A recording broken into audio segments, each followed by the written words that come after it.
Bismillahirrahmanirrahim. Assalamualaikum warahmatullahi wabarakatuh. Alhamdulillahi rabbil alamin. Wassalatu wassalamu ala asyrafil anbiya'i wal mursalin. Nabiyyina Muhammadin wa ala alihi wa sahbihi ajma'in. Asyhadu an la ilaha illallah wahdahu la syarikalah. Wa asyhadu anna Muhammadan abduhu wa rasuluh. Allahumma la ilma lana illa ma 'allamtana innaka antal alimul hakim. Amma ba'd. Ibnu Wasil fi syarhi kitab Al-Qawl As-Sadid Syarah Kitab Tauhid li Syekh Abdurrahman bin Nasir As-Sa'di rahimahullah al-mutawaffa sana 76 wa 300 ba'da alf min al-hijratin nabawiyah. Qala rahimahullahu ta'ala.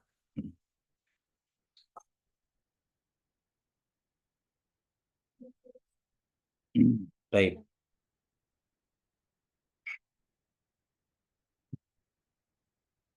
Eh, Masih dalam bab yang ke-38 ya. Qala al-Matin Syekh Muhammad Ibn Abdul Wahhab rahimahullah, babu man ata'al ulama wal umara fi tahrimi ma ahallallahu aw tahlili ma harramahu faqad ittakhadha arbaban min dunillah. Bab siapa yang menaati ulama dan umara dalam mengharamkan apa yang Allah halalkan atau menghalalkan apa yang Allah haramkan, maka sungguh dia telah menjadikan mereka sebagai sembahan-sembahan selain Allah, yakni mereka melakukan syirkul ta'ah, syirik dalam ketaatan.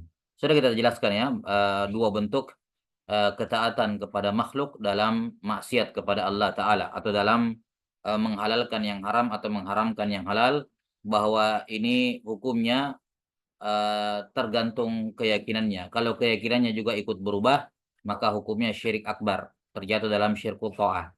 Tapi kalau keyakinannya tidak berubah, hanya di mulut saja, ya, atau perbuatan saja untuk mendapatkan dunia, maka ini hukumnya dosa besar. Nah, wallahu a'lam bishawab. Kemudian untuk menjelaskan tarjama ini, penulis rahimahullah membawakan tiga dalil. Di sini disebutkan asar ya, dua asar dan satu hadis. Nah, dan di sini menyelisih kebiasaan beliau ya. Di sini beliau rahimahullah al-Matin membawakan asar terlebih dahulu dua-duanya, baru kemudian hadis marfu'nya ditaruh di belakang. Ya, di mana biasanya hadis marfu' dulu di awal, baru kemudian hadis atau asarnya di belakang. Biasanya selalu dimulai dengan ayat kalau ada ayat, atau kemudian hadis ya, baru asar. Tapi di sini beliau mendahulukan asar dulu, baru apa? Baru kemudian ayat dan hadisnya. Nah, padahal korelasinya cukup jelas ya. Korelasinya cukup jelas antara ayat hadis dengan judul bab, tapi beliau mengundurkannya, ditaruh paling belakang. Iya. Ini wallahu a'lam bishawab. Saya belum dapati keterangan dari sejumlah syarah. Sejumlah syarah yang kami baca belum ada yang menyinggung masalah ini. Kenapa penulis rahimahullah di bab ini menyelisih kebiasaan beliau? Ya, menyelisih kebiasaan beliau yang biasanya ayat dan hadisnya di depan, kali ini ditaruh di paling belakang. Ya, wallahu a'lam bishawab. Qala rahimahullah membawakan asar yang pertama dari Abdullah bin Abbas. Wa qala Ibnu Abbasin radhiyallahu anhuma yushiku an tanzila alaikum hijaratun minas sama.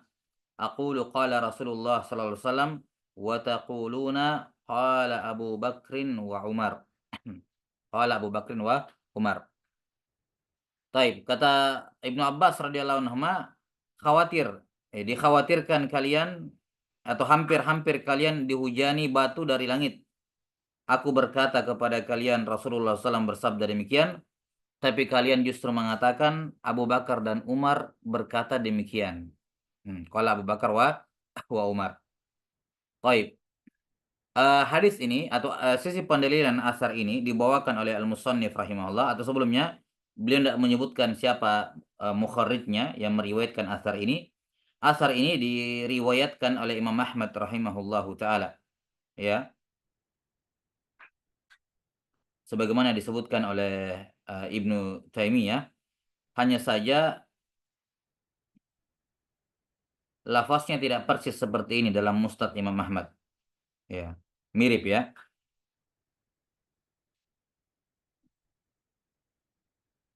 Nah, Dan ada kemungkinan bahwa riwayat Imam Ahmad ini tersebut dalam kitab beliau yang lain, yaitu Tha'atur Rasul Sallallahu Alaihi Wasallam. Imam Ahmad punya kitab yang lain, Tha'atur Rasul Sallallahu Alaihi Wasallam.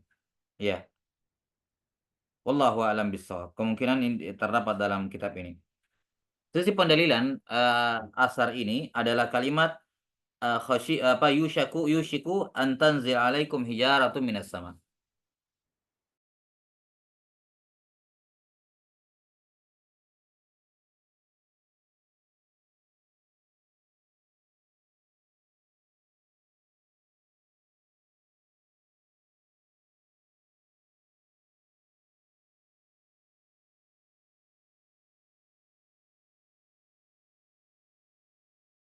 Sisi pendalilannya pada kalimat ini. Kalian akan dihujani batu dari langit. Ya, ini sebagai azab ya kepada kalian karena menentang atau mempertentangkan sabda Rasulullah SAW dengan Abu Bakar dan Umar. Ya, dipertentangkan dengan Abu Bakar dan Umar. Padahal seharusnya yang didahulukan adalah ucapan Rasulullah Sallallahu Alaihi Wasallam. Baik, ini sisi pendalilannya jelas ya. Sisi pendalilannya jelas. Siapa yang menaati ulama dan umara dalam mengharamkan apa yang Allah halalkan dan menghalalkan apa yang Allah haramkan. Nah, walaupun konteksnya di sini kalau kita lihat riwayat Ibnu Abbas ini kalau nggak salah terkait dengan masalah haji. Terkait dengan masalah haji. Di mana Nabi Shallallahu Alaihi Wasallam ya itu hajinya haji apa ifrad, hajinya haji ifrad. Kemudian Abu Bakar dan Umar itu dengan haji apa haji tamattu, dengan haji tamattu. Baik. Maka ketika ditanyakan kepada Ibnu Abbas haji yang paling utama dikatakan ya hajinya Rasulullah SAW, haji ifrad. Haji apa? Ifrad. Tapi kemudian yang bertanya ini mengatakan tapi Abu Bakar dan Umar menyatakan bahwa yang paling utama adalah haji tamattu. Haji tamattu. Baik, maka Ibnu Abbas pun mengucapkan ucapan ini. Ibnu Abbas pun mengucapkan ucapan ini. Yani saya kabarkan kepada kalian Rasulullah SAW bersabda demikian, tapi kalian mengatakan Abu Bakar dan Umar berkata seperti ini. Baik. Nah, uniknya ada jawaban berikutnya tidak disebutkan di sini karena beliau hanya mengambil sisi pendalilannya. Beliau hanya mengambil sisi pendalilannya. Uniknya ada jawaban lain, ada jawaban kelanjutannya, yaitu sahabat ataupun tabi'in yang diucapkan, yang ditemani bicara oleh Ibnu Abbas ini, dia menjawab ketika dikatakan seperti ini oleh Ibnu Abbas, bahwa saya katakan Rasulullah SAW bersabda demikian, tapi kalian malah mengatakan Abu Bakar dan Umar, maka sahabat itu atau orang itu berkata, akan tetapi Abu Bakar lakinna Abu Bakrin wa Umar a'lamu bis sunnati minka. Ya. Akan tetapi Abu Bakar dan Umar lebih paham tentang sunnah dibandingkan kamu, wahai Ibnu Abbas. Ya. Ya, ini maksudnya saya tidak mempertentangkan sabda Nabi SAW dengan Abu Bakar dan Umar. Hanya saja saya lebih memilih pendapatnya Abu Bakar dan Umar karena beliau berdua lebih faqih, lebih a'lam, lebih tahu tentang sunnah dibandingkan kamu, wahai Ibnu Abbas. Ya. Baik, di sini terdapat pelajaran yang penting. Terdapat pelajaran yang penting bahwa tidak semua orang yang menyelisih hadis itu berarti mempertentangkan hadis sabda Nabi SAW dengan ucapan para sahabat atau ucapan para ulama. Hanya saja mereka menganggap bahwa ulama yang dia ikuti lebih paham terhadap fiqhul hadis dibandingkan ulama yang lain yang dia tidak ikuti tersebut. Bukannya menolak hadis atau yang semacamnya.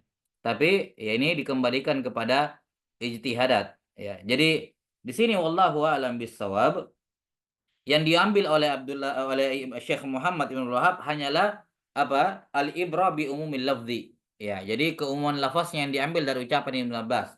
Walaupun sebenarnya kalau kita lihat konteksnya ini nggak cocok dijadikan pendalilan dalam bab ini.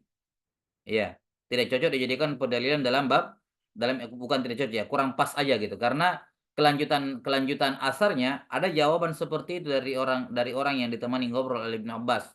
Yani saya tidak mempertentangkan hadis dengan Abu Bakar dan Umar, tapi saya tahu Abu Bakar dan Umar lebih faqih dibandingkan kamu, Ibnu Abbas. Itu kan menurut pemahaman kamu.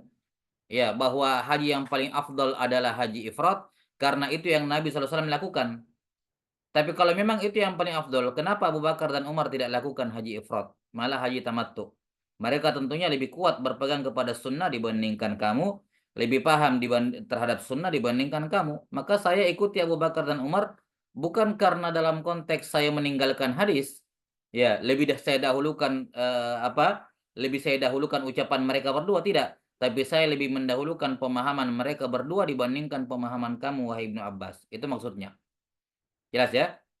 Ala kulli hal, kalau kita melihat al-ibra bi ummil lafzi, sekedar lafaznya doang, ini tentunya sisi pendalilan yang sudah pas dibawakan oleh Syekh Muhammad bin Wahab. Ya, ini tidak boleh seorang secara sengaja dan sadar, jelas ya, secara sengaja dan sadar, ya, kemudian mempertentangkan ucapan Nabi Shallallahu Alaihi Wasallam, sabda Nabi Shallallahu Alaihi Wasallam dengan ucapan ulama, siapapun dia, kaina mangkan, ya, tidak boleh.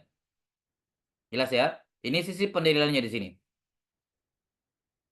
Baik, wallahu taala alam bisawab. Tapi ya tadi sayang sekali beliau membawakan asar ini di sini ya. Maksudnya asar ini dari sisi siaknya ini terkait dengan masalah ijtihadiyah dan kurang pas kalau dihubungkan dengan judul bab. Karena judul bab itu menghalalkan yang haram, mengharamkan yang halal. Jelas ya? Dan ini masalah yang berat. Sementara kasusnya Ibnu Abbas, diskusinya Ibnu Abbas dengan kawan diskusinya di sini, ini masalah ijtihadiyah, masalah yang mana yang paling afdal. Ya, masalah yang mana yang paling afdal. Ya, ini seandainya ada dalil ada asar lain yang lebih tegas gitu ya. Nah, maka itu lebih bagus. Misalnya asarnya Ibnu Mas'ud yang tentang zikir berjamaah itu, ya, di riwayat Ad-Darimi, ya, yang terkait dengan orang Khawarij. Itu mungkin pas gitu. Nah, wallahu a'lam bishawab. Ala kulli hal, ini dari sudut pandang Al-Musannif rahimahullah, saya pikir juga tidak terlalu tidak ada iskal ya, karena beliau mengambil umumul lafaz dari melihat dari teksnya, bukan melihat dari konteksnya. Ya, ini secara teksnya betul. Kalau betulan ada orang secara sadar ya mendahulukan ucapan Abu Bakar dan Umar yang pasti, yang jelas, yang fix bertentangan, lihat ya, fix bertentangan dengan sunnah Rasulullah SAW, lantas didahulukan Abu Bakar dan Umar dibandingkan sabda Nabi SAW, ini jelas merupakan dosa besar dan layak dijatuhi batu dari langit. Ini kalau kita lihat sekali lagi kita berpatokan pada lafaznya. Nah, dan saya rasa ini mungkin itu alasan Syekh Muhammad bin Wahab tidak membawakan kelanjutan kisahnya, tidak membawakan kelanjutan kisah diskusinya Ibnu Abbas ini, karena beliau hanya ingin mengambil pendalilan dari kalamnya Ibnu Abbas saja di sini, bahwa kalau ya seorang mendahulukan ucapan Abu Bakar dan Umar dibandingkan ucapan Nabi SAW, yakni dengan asumsi maunya Nabi SAW itu fix seperti ini, dipastikan seperti ini maunya Nabi, kemudian ucapannya Abu Bakar fix maunya seperti ini dan fix bertentangan dengan sabda Nabi SAW, maka ditolak ucapannya Abu Bakar dan Umar. Itu jelas. Itu tidak perlu dipermasalahkan. Jelas ya? Cuman tadi jangan sampai harus dapat difahami terlalu longgar gitu. Ini seakan-akan pemahaman Abu Bakar dan Umar tidak teranggap sama sekali terhadap sabda Nabi Sallallahu Alaihi Wasallam, ya, atau misalnya dianggap bahwa pendapat mereka berdua itu sama dengan pendapat ulama yang lain, ya, sahabat yang lain, tabiin misalnya. Ini bukan ini yang diinginkan. Jelas ya? Tidak diragukan mereka berdua radhiyallahu anhuma a'lamu annas. Ya, setelah para anbiya. Ya, mereka adalah orang-orang yang berilmu, Abu Bakar dan Umar radhiyallahu taala anhuma. Taib. Jadi sisi pendalilannya adalah ucapan ancaman dari Ibnu Abbas radhiyallahu anhuma bagi siapa saja yang mendahulukan ucapan manusia, hatta Abu Bakar dan Umar, ya, yang jelas-jelas fix bertentangan dengan sunnah Nabi Shallallahu Alaihi Wasallam, ya, dan itu fix menjadi sunnah Nabi Shallallahu Alaihi Wasallam, maka itulah yang diancam dengan ancaman yang keras. Sisi pendalilannya jelas bahwa di antara bentuk penentangan kepada sabda Nabi Shallallahu Alaihi Wasallam dengan ucapan manusia adalah dalam menghalalkan yang haram atau mengharamkan yang halal. Dan sudah kita sebutkan hukumnya cuma berputar pada dua, kalau bukan dosa besar, syirik akbar, syirik to'ah. Baik. Asar yang kedua, qala Ahmad ibnu Hambal rahimahullah, ajibtu liqaumin araful isnada wa sihhatah yadhhabuna ila ra'i Sufyan. Wallahu ta'ala yaqul falyahdharil ladzina yukhalifuna an amrih an tusibahum fitnah aw yusibahum adzabun alim. Atadri mal fitnah? Al fitnatu syirku la'allahu idza radda ba'da qawlihi an yaqa'a fi qalbihi syai'un minaz zayghi fayahlik. Nah, kata Imam Ahmad rahimahullah, saya heran. Nah, saya heran dengan sebagian orang yang mereka mengetahui sanad dan kesohihannya, yakni sebagian ahli hadis. Dia muhaddis, dia ahli hadis gitu ya.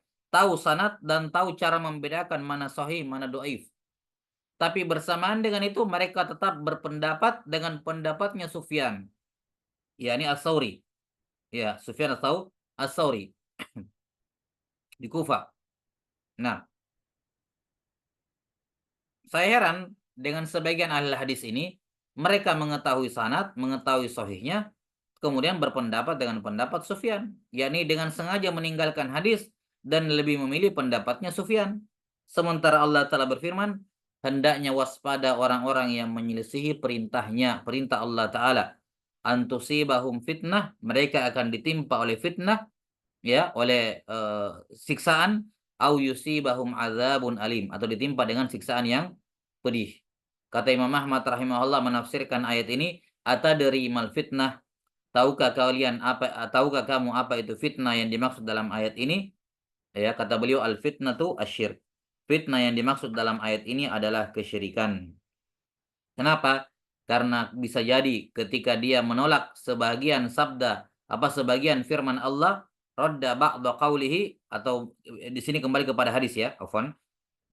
Bisa jadi dia menolak sebagian sabda Nabi sallallahu alaihi wasallam, kemudian Allah Taala, ya, si penolak hadis ini tertimpa zaik, penyimpangan, syai'un minaz zaik. Ya. Terdapat dalam hatinya penyimpangan, fayahlik atau fayahlak, maka dia pun binasa. Maka dia pun akan binasa. Baik, sisi pendalilannya jelas pada kalimat Imam Ahmad rahimahullah, ya, pada 6. Bentar. Penjelasan Imam Ahmad maksud saya terkait dengan masalah fitnah. Ya. Bahwasanya orang-orang yang menolak amar. Amar di sini amar di sini ma'ruf ya, perselisihan di kalangan ulama terkait dengan amar di sini. Apakah amar di sini yang jamaknya umur atau amar di sini yang jamaknya awamir? Ya. Karena amar kalau jamaknya umur berarti semua sya'an, semua perkaranya Nabi sallallahu alaihi wasallam. Ya. Kalau amar di sini jamaknya awamir berarti amar bermakna perintah. Bermakna perintah. Baik.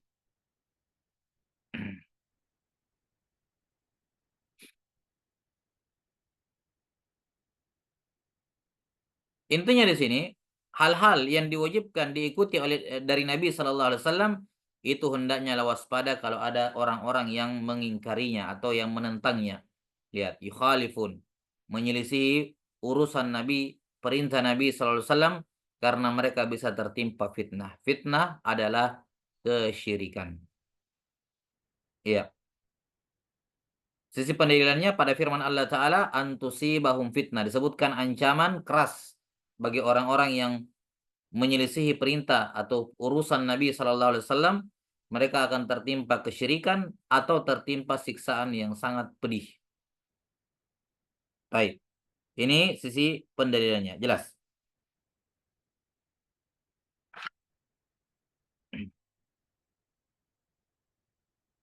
Dalil yang terakhir, dan ini yang jelas sekali sisi pendalilannya. An Adi bin Hatim radhiyallahu annahu sami'a an-nabiyya sallallahu alaihi wasallam yaqra'u hadhihi al-ayah. Ittakhadhu ahbarahum wa ruhbanahum arbaban min dunillah. Al-ayah. Qala faqultu lahu inna lasna na'buduhum. Qala alaysa yuharrimuna ma ahallallahu fatuharrimunah wa yuhilluna ma harramallahu fatuhillunah Faqultu bala qala fatilka ibadatuhum rawahu Ahmad at-Tirmidzi wa hasanah. Hadis riwayat Ahmad at-Tirmidzi dan dinyatakan hasan olehnya, ini oleh Tirmidzi. Kata Adi bin Hatim, saya mendengar atau beliau mendengar Nabi SAW membaca ayat ini. Ittakhadhu ahbarahum wa ruhbanahum arbabam min dunillah.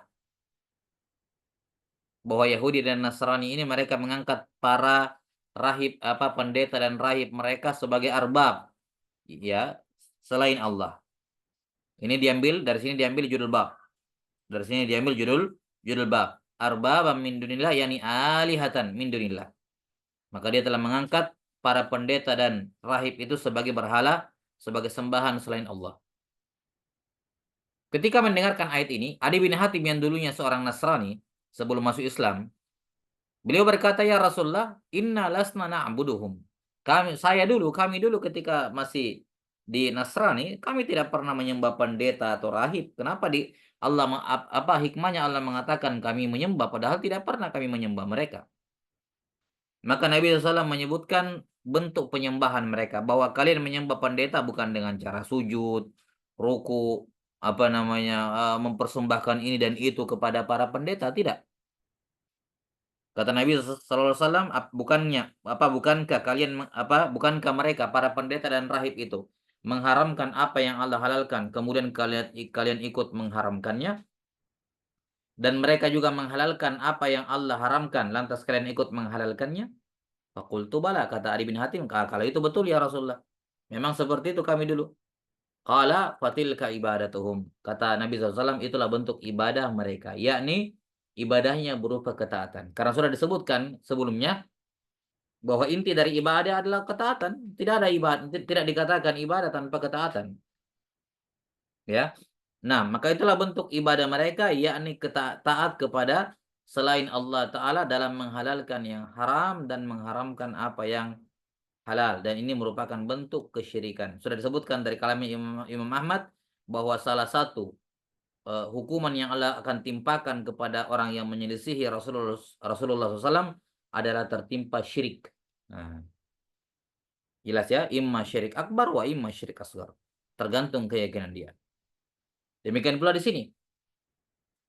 Mereka menghalalkan yang haram, mengharamkan yang halal, kemudian diikuti beserta dengan keyakinannya ikut berubah, maka ini merupakan syirik akbar, ya, yang sudah kita sebutkan ya, syirik akbar. Naam syirku ta'ah. Baik, wallahu a'lam bishawab. Ini saya kira jelas sisi pendalilannya. Tsumma qala al-musannif rahimahullah fi qauli sadid, babu man ata'al ulama wal umara fi tahrimi ma ahallallahu au tahlili ma harramahullah faqad ittakhadhahum arbaba. Yani min dunillah. Sebentar.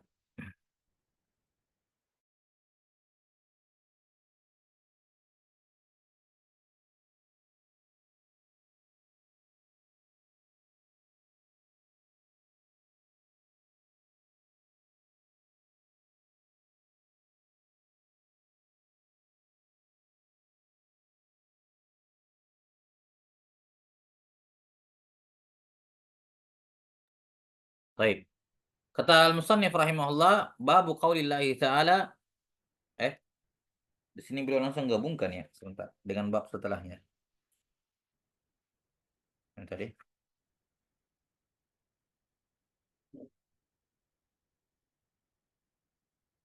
Oh iya.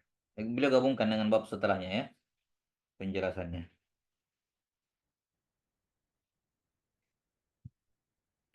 Iya lah, Bas. Kita bacakan dulu bab berikutnya.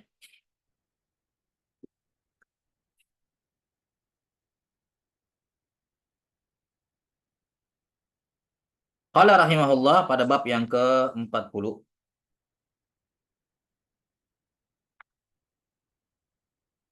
Afwan, bab yang ke-39.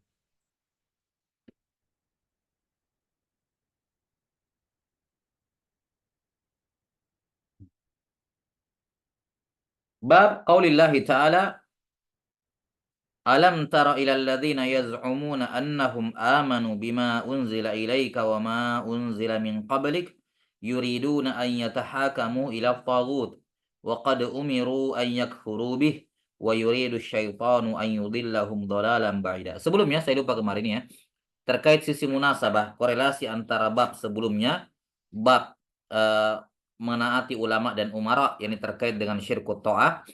Ini adalah pelengkap dari penyebutan syirik-syirik akbar sebelumnya. Ya, sebelumnya disebutkan terkait dengan ini pelengkap terkait dengan syirik dalam i'tiqad. Syirik dalam i'tiqad. Nah, di mana sudah disebutkan sebelumnya syirik dalam mahabbah, syirik dalam roja, ya, syirik dalam al-khauf, syirik dalam tawakal dan roja. Kemudian disebutkan terkait dengan kesabaran ya. Dan ini bagian dari kewajiban iman ya, termasuk dalam ibadah i'tiqadiyah. Ya. Atau sebelumnya, saya ulangi. Di bab-bab sebelumnya disebutkan tentang ibadah-ibadah qalbiyah, ibadah mahabbah disebut, kemudian ibadah khauf disebut, kemudian ibadah roja yang terwakili oleh tawakal disebut. Nah, setelah selesai itu kemudian disebutkan juga tentang kesabaran yang juga merupakan ibadah qalbiyah. Nah, setelah selesai menyebutkan ibadah qalbiyah, dilanjutkan dengan penyebutan kesyirikan dalam i'tiqad. Jadi ibadah qalbiyah, syirik i'tiqadiyah. Ya, syirik i'tiqadiyah beliau mulai dengan yang syirik kecil, yaitu riya dan iradatul insan bi amalihi ad-dunya. Ini. Jadi syirik dalam i'tiqad beliau mulai dari syirik asgar.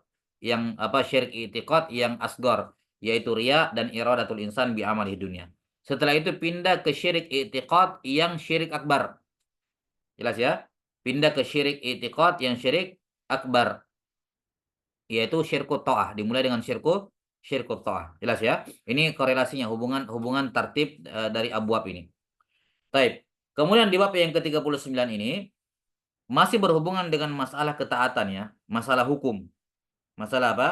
Masalah berhukum dengan hukum yang Allah Subhanahu wa taala turunkan. Dan ini masih terkait dengan ketaatan. Makanya ini sekaligus menjadi korelasi hubungan antara bab ini dengan bab sebelumnya. Jadi kalau di bab sebelumnya terkait dengan masalah syirkut ta'ah, menaati selain Allah dalam menghalalkan yang haram atau mengharamkan yang halal, ya. Maka di sini juga terkait dalam termasuk syirik dalam ketaatan adalah berhukum dengan selain hukum Allah Subhanahu wa taala. Berhukum dengan selain hukum Allah, ini juga masuk dalam syirkut ta'ah.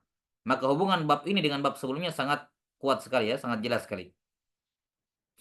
Qala rahimahullah, babu qaulillahi ta'ala, alam tara ilal ladzina yaz'umuna annahum amanu bima unzila ilaika wa ma unzila min qablik yuriduna an yatahakamu ila taghut wa qad umiru an yakfuru bih wa yuridu syaitanu an yudillahum dhalalan ba'ida. Al-ayat.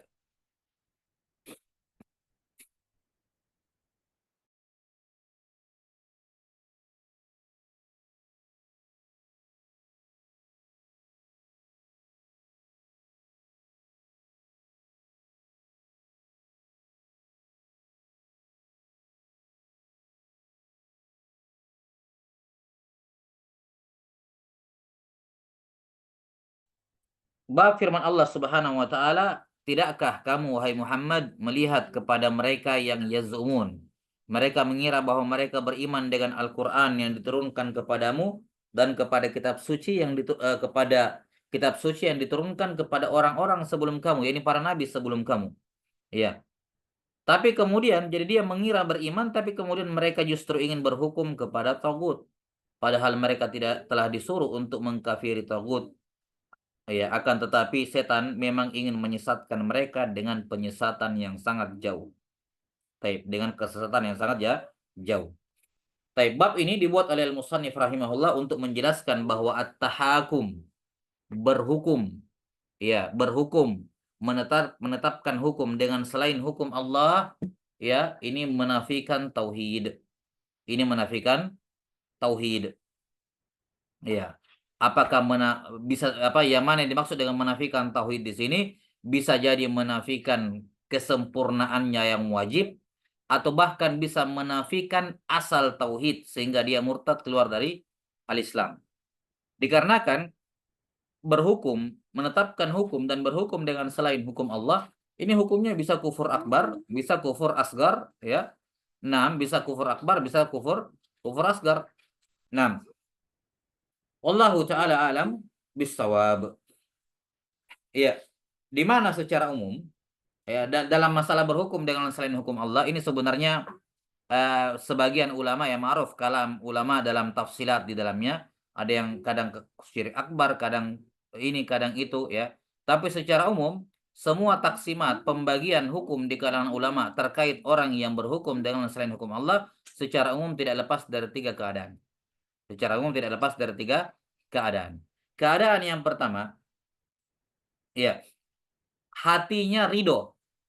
Hatinya ridho, menerima, mencintai, ya, berhukum dengan selain hukum Allah. Hatinya ridho, menerima, mencintai, ya, senang berhukum dengan selain hukum Allah Subhanahu wa taala. Maka ini hukumnya syirik akbar. Hukumnya syirik akbar. Yang kedua, dia tidak ridho, tidak setuju, tidak suka, ya, tidak mau hukum selain Allah ditegakkan. Tidak suka, tidak ridho berhukum dengan selain hukum Allah, tapi dia tetap melakukannya karena syahwat duniawiyah. Ingin dapat posisi, jabatan, kedudukan, kursi, harta, ya. Nah, maka yang seperti ini hukumnya syirik asgor atau kufur asgor, syirik kecil, ya. Dan yang ketiga, ada orang yang berhukum dengan selain hukum Allah dalam konteks darurat. Ya, darurat, terpaksa, nggak ada cara lain kecuali berhukum dengan selain hukum Allah.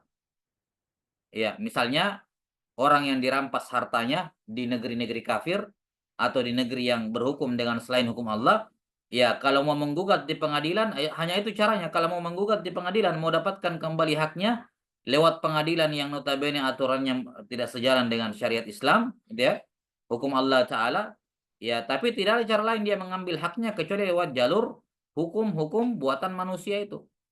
Maka yang seperti ini darurat. Dia tidak berdosa, jelas ya, dia tidak berdosa karena dia apa? Dalam keadaan terpaksa. Wallahu taala alam bisawab. Ini tiga keadaan. Ini keadaan yang ketiga yang dimaksud dalam firman Allah, illa man ukriha wa qalbuhu mutmainnum bil iman. Kecuali orang yang terpaksa dan hatinya tetap tenang di atas keimanan. Ini terpaksa berhukum dengan selain hukum Allah Subhanahu wa taala. Jelas ya? Jadi di sini ini sekali lagi dikembalikan kepada hati karena sekali lagi pembahasan kita dari pembahasan riya kemarin ini termasuk apa berhubungan dengan apa pelanggaran apa kesyirikan i'tiqad. Ya, syirik i'tiqad. Yang mana di sini sudah masuk dalam pembahasan syirik akbar. Ya, syirik i'tiqad yang merupakan syirik akbar. Maka sekali lagi kesimpulan hukum. Ya, kesimpulan hukum orang yang berhukum dengan selain hukum Allah, di sini ada tiga rincian. Rincian yang pertama, dia dengan senang hati menerimanya, dia yang mengusulkan misalnya, dia ridho, dia terima hukum tersebut. 6, ya, dia setuju dengannya, membolehkannya, menghalalkannya, maka ini semua syirik akbar. Ini termasuk dalam syirku ta'ah. Ya. 6, syirik dalam masalah hukum. Allah Subhanahu wa taala berfirman, "Wa man lam yahkum bima anzalallahu faulaika humul kafirun." Sebagian ulama mengarahkan kafir di sini kafur akbar, yakni kalau dia menghalalkannya, meridhoinya, menerimanya. Keadaan yang kedua, berhukum dengan selain hukum Allah dalam keadaan dia tidak meridhoi, tidak setuju, tidak senang dengannya, ya, mengingkari hal itu, tidak membenarkannya, tapi dia lakukan karena syahwat duniawiyah. Nah, syahwat duniawiyah. Maka ini jelas merupakan dosa yang sangat besar. Merupakan kufur asgar. Kufur asgar. Dia ini orang yang zalim, orang yang fasik. Berdasarkan firman Allah, "Wa man lam yahkum bima anzalallah faulaika humul zalimun." Faulaika humul, dalam ayat yang lain faulaika humul fasiqun, dalam surah Al-Maidah semua ini. Baik, jelas ya. Dan yang ketiga adalah orang yang berhukum dengan selain hukum Allah dalam keadaan terpaksa, murni hanya untuk apa untuk mendapatkan haknya, gitu ya. Mendapatkan haknya dan tidak ada cara lain kecuali dengan berhukum dengan hukum tersebut, ya sudah. Dalam keadaan tentu saja dia mengingkari, tidak suka dan seterusnya, tapi terpaksa, betul-betul terpaksa. Maka ini dimaafkan. Wallahu a'lam bissawab. Baik, sekarang kita lihat untuk menjelaskan bab ini, penulis rahimahullah membawakan 5 dalil. Ada berapa? Ada 7 dalil ya. Ada 7 dalil. 6. 4 dalil. Yang pertama dari Al-Quran. 4 dalil dari Al-Quran. 6. Kemudian 3 dalil yang lain dari hadis. Nah,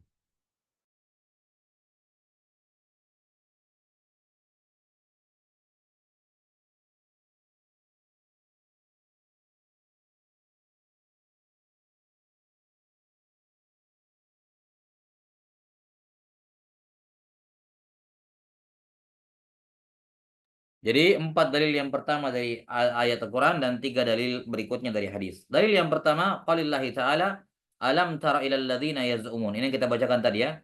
Tidakkah engkau, wahai Muhammad, melihat orang-orang yang mengira, berpikir mereka beriman kepada Allah, beriman kepada Al-Quran dan kepada kitab suci sebelumnya. Tapi kenyataannya mereka justru ingin berhukum kepada Tagut. Tagut di sini adalah semua yang disembah selain Allah, berupa dukun-dukun, ya para penyihir, ya para penguasa, siapa saja yang menetapkan hukum. Mereka ini ingin berhukum kepada Tagut, menetapkan hukum. Mereka-mereka ini yang menetapkan hukum tidak dengan hukum Allah Subhanahu wa taala, maka dikatakan Tagut. Ya, padahal mereka telah diperintahkan untuk mengkafiri tagut. Pada firman-Nya apa? Wa may yakfur faman yakfur bit tagut. Ya, siapa yang mengkafiri tagut wa yu'min billah faqad istamsaka bil urwatil wuthqa. Dan juga pada firman-Nya anta'budullaha wajtanibut tagut. Ini yang dimaksud. Mereka diperintahkan untuk mengkafiri tagut. Tapi memang demikianlah setan menipu mereka ya untuk menyesatkan mereka dengan kesesatan yang sangat jauh. Sisi pendalilan dari ayat dalil yang pertama pada firman Allah Ta'ala yuriduna an yatahakamu ila taghut wa qad umiru an yakfuru bih. Mereka justru mau berhukum kepada tagut padahal mereka sudah disuruh untuk mengkafiri tagut. Baik. Ini jelas menunjukkan haramnya berhukum dengan selain hukum Allah. Dan semua hukum Allah itu adalah hukum tagut. Semua hukum selain Allah adalah hukum tagut. Ya. Ketika dikatakan mereka diperintahkan untuk mengkafiri tagut menunjukkan haramnya berhukum dengan selain hukum Allah dan bahwa pelakunya terancam dengan ancaman yang keras. Ya, terancam dengan ancaman yang keras dikarenakan mereka melanggar perintah Allah Ta'ala. Akan dijelaskan nanti insyaallah ta'ala bahwa sababun nuzul ayat ini terkait dengan keadaan sebagian munafikin. Keadaan sebagian munafikin. Tapi di mana orang munafik ini mereka di antara ciri mereka adalah selalu mereka mau berhukum dengan selain Rasulullah SAW. Mereka tidak mau membawa perkara mereka kepada Rasulullah SAW. Mereka maunya kepada selain Rasulullah SAW. Dan ini jelas merupakan tindakan kemunafikan. Tindakan kemunafikan, tindakan kekufuran ketika seorang enggan berhukum dengan hukum ya, Allah Ta'ala dan Rasulnya. Ayat dalil yang kedua, qala wa idza qila lahum la tufsidu fil ard qalu innama nahnu muslihun. Ini juga terkait dengan orang munafik. Ya, karena diawali dengan apa? Wa minan nasi. Ya. Wa minan nas, di antara manusia. Dan sudah disebutkan dari Ibnu Mas'ud radhiyallahu an bahwa semua ayat yang diawali dengan wa minan nas di antara manusia, maka maksudnya adalah kaum munafikin. Baik. Kalau dikatakan kepada mereka, yakni kaum munafik ini, la tufsidu fil ard, jangan berbuat kerusakan di muka bumi, qalu innama nahnu muslihun. Mereka berkata kami hanya ingin apa? Muslihun, berbuat baik. Nah, sadaqallah. Ini orang-orang munafik ini ya. Disebutkan perbuatan-perbuatan orang munafik itu melakukan kerusakan di muka bumi ini. Ketika diperingati dia akan mengatakan kami mau berbuat baik. Apa sisi pendalilan ayat ini dengan judul bab? Iya, sisi pendalilannya adalah ayat sebelumnya. Jadi ayat sebelumnya itu memperantarai antara ayat kedua dengan judul bab. Di mana disebutkan bahwa ayat ini wa idza qila lahum, kalau dikatakan kepada mereka, mereka di sini adalah orang Yahudi. Jelas ya? Bahwa mereka melakukan kerusakan di muka bumi ini. Dan salah satu tindakan orang Yahudi adalah yang tersebut di ayat sebelumnya, berhukum dengan togut, menunjukkan bahwa berhukum kepada togut itu perbuatan yang merusak bumi. Ya, di mana saja, ya, di mana saja, di daerah mana saja dilakukan, diterapkan hukum selain hukum Allah, maka itu merupakan perbuatan merusak bumi. Dan itulah tindakannya orang-orang munafikin. Tapi ya, ajaibnya mereka mengatakan kami berbuat baik. Dan inilah kenyataannya. Inilah kenyataannya. Ketika ditetapkan hukum Allah Subhanahu wa taala, perempuan menutup auratnya, dia mengatakan, enggak, kami mau memerdekakan perempuan, kami mau berbuat baik. Memerdekakan perempuan supaya independen, supaya bebas, tidak terikat ini dan itu. Ketika misalnya dikatakan orang yang membunuh dikisos dihukum mati, enggak, itu tidak manusiawi. Kita mau memanusiakan manusia. Jangan dihukum mati. Kalau sudah ada satu yang mati, kenapa harus dua? Biar satu yang mati, yang satunya diperbaiki.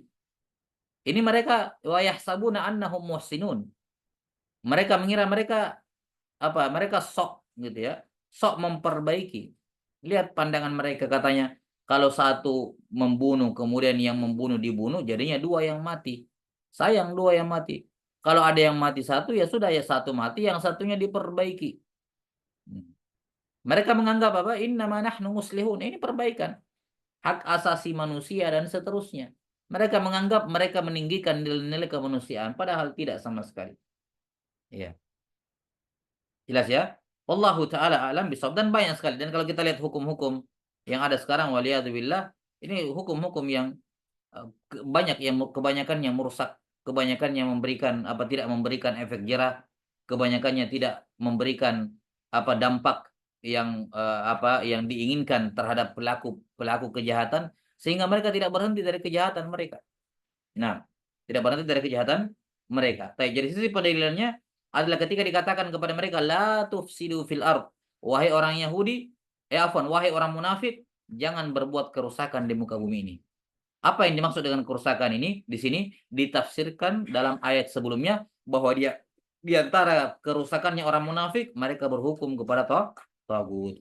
Baik, wallahu a'lam bishawab. Maka semua perbuatan berhukum kepada tagut itu merupakan perbuatan merusak bumi, merusak tempat tersebut, merusak negara tersebut. Nah, dari ini kita sudah saksikan apa hasilnya, ya, wujudnya, keberadaannya di negeri-negeri kaum muslimin dan selainnya. Dalil yang ketiga, wa qaulihi wala tufsidu fil ardi ba'da islahiha. Dan janganlah kalian melakukan pengerusakan di bumi setelah bumi itu diperbaiki. Ini juga sama. Islah al-ard, perbaikan terhadap bumi dengan tauhid. Ya, bumi sudah diperbaiki oleh Allah. Setiap kali muncul kesyirikan, diutus nabi dan rasul dari zaman dahulu. Nabi Adam alaihissalam diturunkan ke bumi, kemudian sebagian keturunannya menyimpang, ya, dikembalikan, diislah, diperbaiki bumi itu dengan diutus Nabi Nuh. Terus seperti itu. Setelah selamat, umatnya Nabi Nuh ini di atas ketaatan tauhid, berjalan lagi beberapa masa, kembali lagi kesyirikan. Diutus lagi nabi berikutnya untuk mengislah bumi ini. Maka tauhid itu adalah islah, dan syirik itu adalah apa? Ifsad, pengerusakan, tindakan pengerusakan kepada bumi. Dan tidaklah bumi dirusak dengan suatu pengerusakan yang lebih besar dibandingkan syirik kepada Allah. Dan tidaklah bumi diperbaiki dengan perbaikan yang paling besar kecuali dengan tauhid. Nah, maka ketika dikatakan jangan rusak bumi setelah diperbaikinya, yakni jangan melakukan kesyirikan kepada Allah setelah asalnya mereka di atas tauhid. Di mana salah satu bentuk kesyirikan adalah syirku ta'ah. Salah satu bentuk tauhid adalah at-tahkim, at-tahakum, berhukum dengan hukum Allah, kepada Rasulullah sallallahu alaihi wasallam. Maka jelas sisi pendalilannya sama seperti ayat sebelumnya. Jelas ya, yang menghubungkannya adalah ayat yang pertama. Karena ayat kedua dan yang ketiga Ini berbicara tentang sifat orang munafik bahwa mereka melakukan pengerusakan di muka bumi. Dan di ayat yang pertama disebutkan amalan orang munafik adalah berhukum dengan selain hukum Allah. Kalau begitu, perbuatan mereka berhukum dengan selain hukum Allah itu pengerusakan kepada bumi. Ini jelas sisi pendalilannya bahwa itu adalah hal yang diharamkan. Dalil yang keempat, dalil yang terakhir berupa ayat, ya, dalil ayat yang terakhir ya. Wa qaulihi ta'ala afa hukmul jahiliyati yabghun. Ini jelas sekali. Apakah hukum jahiliyah yang kalian inginkan? Jahiliyah nisbat ke apa? Nisbat al-jahal ya. Ya, al-jahal yang dimaksud dengan jahal di sini adalah jahlun apa? Jahlun bit tauhid, jahlun bil jahlun billah, ya, bi syar'illah. Karena itulah jahiliyah yang mutlak diitlakkan untuk semua yang hidup sebelum terutusnya Nabi Shallallahu Alaihi Wasallam. Itu zamanul jahiliyah. Maka jahiliyah ini kemudian dalam riwayat juga disebutkan apa? Beberapa amalan jahiliyah menunjukkan bahwa jahiliyah ini diitlakkan untuk semua perbuatan yang bertentangan dengan Islam, yang bertentangan dengan sunnah Nabi Shallallahu Alaihi Wasallam. Aturan Nabi SAW dikatakan jahiliyah. Ketika dikatakan hukumul jahiliyah, berarti hukum yang tidak atau yang landasannya bukan hukumnya Allah. Jelas ya? Ketika dikatakan hukum jahiliyah, berarti dia adalah hukum yang sandarannya bukan hukumnya Allah. Referensinya, sumbernya bukan terambil dari hukum Allah Subhanahu wa Ta'ala. Baik, ini sisi pendalilannya jelas, ya. Sisi pendalilannya jelas, ya. Di mana Allah Subhanahu wa Ta'ala membawakan istifham di sini, tapi istifham ingkari. Apa hukumul jahiliyah yabghun? Apakah hukum jahiliyah, hukum selain Allah yang mereka cari? Ini istifham ingkari yang menunjukkan haramnya mencari hukum dengan selain hukum Allah. Kemudian sisi pendalilan yang kedua akan haramnya berhukum dengan selain hukum Allah adalah perbuatan ini dihukumi sebagai perbuatan jahiliyah. Dan segala hal yang disandarkan kepada jahiliyah menunjukkan itu adalah haram. Ya. Kemudian lanjut sisi pendalilan yang ketiga, lanjutan ayatnya. Waman ahsanu minallahi hukma liqaumi yuqinun. Ini lanjutan ayatnya. Apa hukmul jahiliyati yabghun waman ahsanu minallahi hukma liqaumi yuqinun. Ya, siapakah yang lebih bagus hukumnya ya dibandingkan Allah bagi kaum yang yakin. Taib, yakni di sini juga istifham ingkari. Istifham ingkari caranya adalah, cara mengetahui maknanya adalah ganti huruf istifhamnya dengan nafiyah. Yani ma ahsanu minallahi hukma. Tidak ada yang lebih bagus hukumnya dibandingkan Allah bagi orang yang yakin. Ini hukum Allah adalah hukum yang terbaik. Ya, hukum yang terbaik bagi orang-orang yang yakin. Bahkan satu-satunya hukum yang baik. Satu-satunya hukum yang baik bagi orang yang berakal. Selainnya adalah hukum yang buruk. Baik, wallahu a'lam bishawab. Jelas ya, jadi ada 3 sisi pendalilan walaupun di sini ayatnya pendek ya. Apa hukmul jahiliyati yabghun wa man ahsanu minallahi hukman liqaumi yuqinun. Walaupun pendek seperti ini tapi pendalilannya dari 3 sisi. Sisi yang pertama adalah istifham ingkari. Allah mengingkari orang yang berhukum dengan hukum jahiliyah, yakni hukum selain hukum Allah. Sisi pendalilan yang kedua, penamaan bahwa hukum selain Allah adalah hukum jahiliyah. Dan menamakan sesuatu dengan jahiliyah menunjukkan haramnya sesuatu tersebut. Kemudian sisi pendalilan yang ketiga adalah disebutkan keadaannya orang yang beriman, orang yang yakin bahwa mereka hanya menjadikan hukum Allah satu-satunya sebagai sumber hukum. Artinya, siapa yang tidak menjadikan hukum Allah sebagai hukum, maka dia bukan orang yang beriman. Imma imannya hilang dengan keluar dari Islam atau imannya berkurang drastis. Wallahu a'lam bishawab.